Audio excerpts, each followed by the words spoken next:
The Word of God is alive and powerful, sharper than any two-edged sword, piercing even to the dividing asunder of the soul and the spirit and of the joints and the marrow, and is a critic of the thoughts and intents of the heart.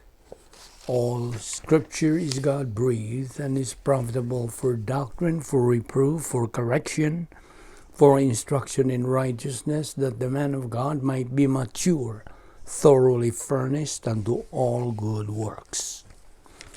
Welcome everyone to our daily Doctrinal Bible study through the Balbido Evangelistic Ministry, and today we are going to continue our spiritual momentum process by studying God's Word. Following our customary procedure, the next few moments are devoted to silent prayer, the purpose of which is to prepare ourselves academically and properly for the study of the Word of God. First of all, if you are a believer, you have to use the principle of 1 John 1:9, the rebound technique, otherwise called the divine eraser. And you know the agenda for the rebound technique. And this should be followed, namely, name your sins, isolate your sins, forget your sins, and keep moving. And continue getting back to the operational divine dynasphere, and of course, go on with producing divine good. Avoid being influenced by your old sin nature, and keep away from sinning again. Apply and go through with God's 10 problem-solving devices, and be strong in your faith. Walk in the faith, walk in the light, walk in truth, and put on all the whole armor of God. Therefore, let us pray.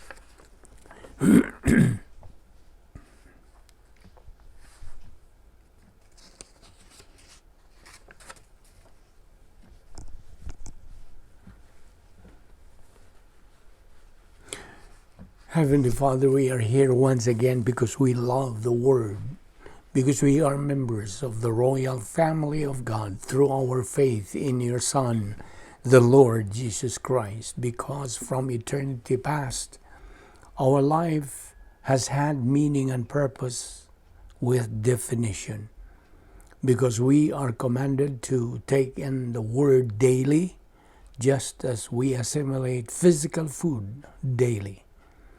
And we recognize that this is our briefing, our means of growth, our means of glorifying the Lord Jesus Christ. We are left here in this world for this purpose, and therefore, we ask that through the ministry of God, the Holy Spirit, you enlighten us so that this purpose might be fulfilled today. We now pray that you give us the necessary concentration and focus to the things you're going to teach us today. All this we ask in Christ's name. Amen. Okay, welcome once again. I hope you're all in the pink of health. Let's continue our discussion, our study on mental attitude dynamics. And yesterday we said that we are reminded by the Word of God never to judge other people based on what they do. And we already said that what we think is more important than anything else. And we know this is true. But so many believers are struggling through life as mindless losers full of emotion. So let us clarify on these things today. Remember, this point of doctrine, emotion and thinking cannot go together, okay? If in case emotions come to work in a believer's life, meaning emotions are ruling his life, then thinking is being set aside. And when this happens to the believer's life, he is allowing himself to be vulnerable to the devil's cunning scheme, to be victimized by the deceitful goal of the devil, preventing that believer from using his mental attitude with the utilization of Bible doctrine that's circulating now in the stream of his consciousness. The doctrine that's in that believer's frontal lobe of the mentality of his soul, this time is short-circuited by the ruling feeling or emotion that's taking hold of his life. That, of course, is this believer's choice. Nobody, not even God, nobody, not even God, can prevent him from making that choice. Now, he becomes a product of his decision, right? And here comes the law of volitional responsibility to work on this emotion-run believer. While on the other hand, here comes a believer who is filled with the Holy Spirit, residing in the operational divine dynasphere, fulfilling the protocol plan of God, functioning with Bible doctrine, using the divine viewpoint thinking that he pulls from the frontal lobe of the mentality of his soul, putting aside his emotions in facing any kind of pressure in life. He is the kind of believer that's a winner. And do you know why? Because besides he's filled with the Holy Spirit, he's likewise filled with the divine viewpoint mental attitude. He is the kind of believer that God is looking for. Why? Because he is on God's side, not on man's side. He is simply doing things as unto the Lord. Furthermore, this kind of believer is usable by God, being part of a pivot of the land.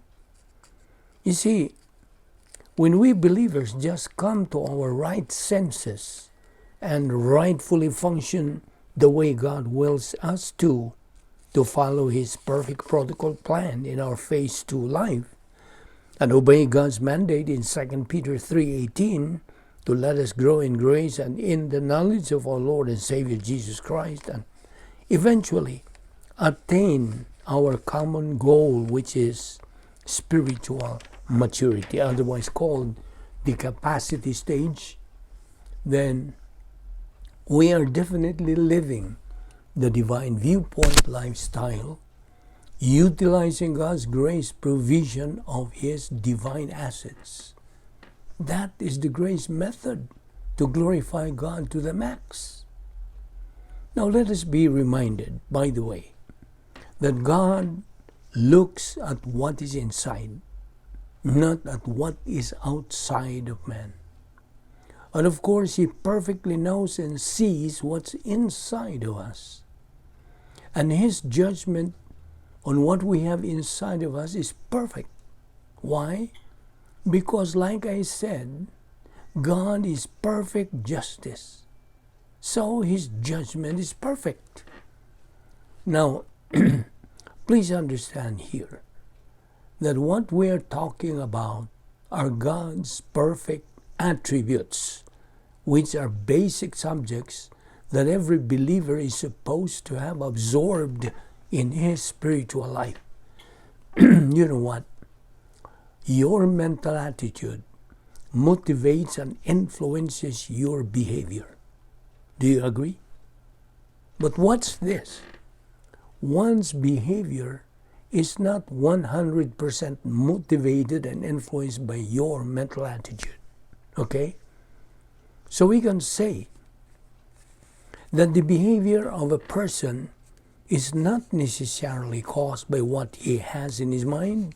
Why?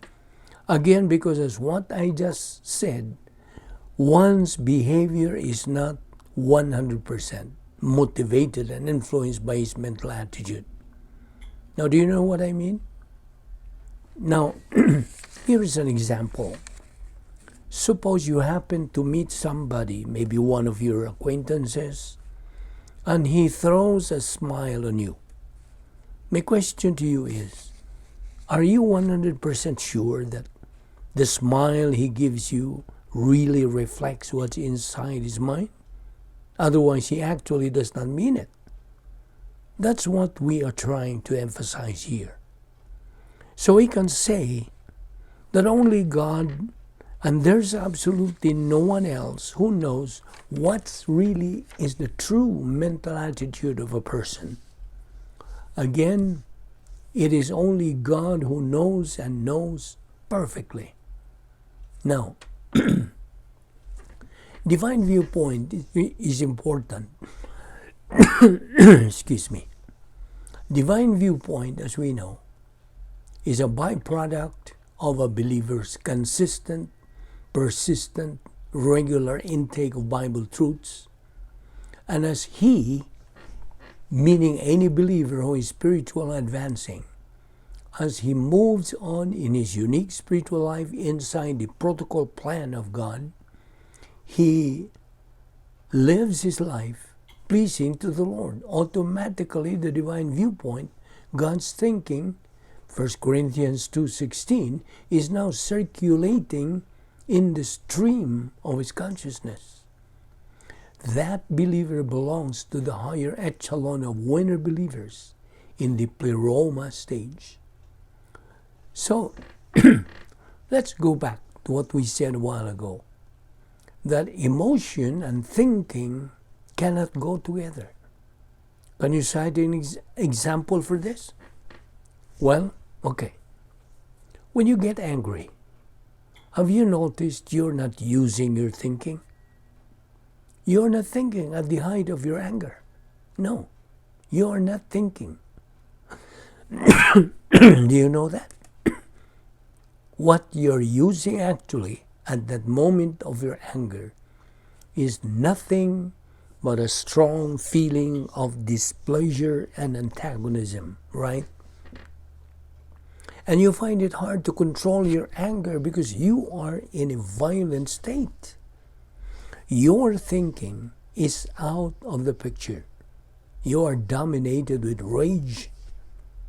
Now, on the part of believers, especially believers who are carnal and reversionistic,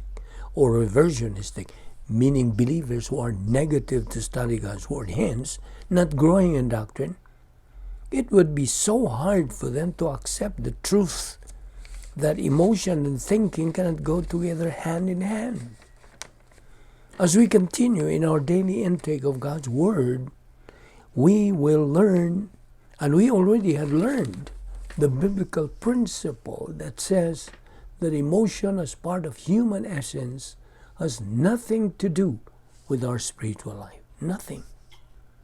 Emotion has no spiritual validity in our unique spiritual life. Thus, we as believers in Christ stand strong in the biblical principle that maintains that the Christian way of life is a mental attitude life.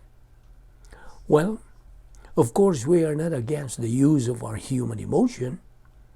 Emotion, as we know, has been given to us by God, and we are to use it. But the big but remains. We are not supposed to be ruled and controlled by it. You see, doctrine taught us how God designed our human faculties to function. The doctrinal principle that we learned is this: the function or role of our emotion is that of a responder, while the role of our mental attitude is that of an initiator. To invert its role is a distortion of the truth. Please understand that. We thank you, Heavenly Father, for this opportunity once again of studying your word today. May God, the Holy Spirit, enlighten us, make these things clear to us. Bring us here tomorrow once again so we can continue in our assimilation of your word. Thank you for this Bible study through the YouTube of the Vic Balbido Evangelistic Ministry, this we ask. In Christ's precious name. Amen.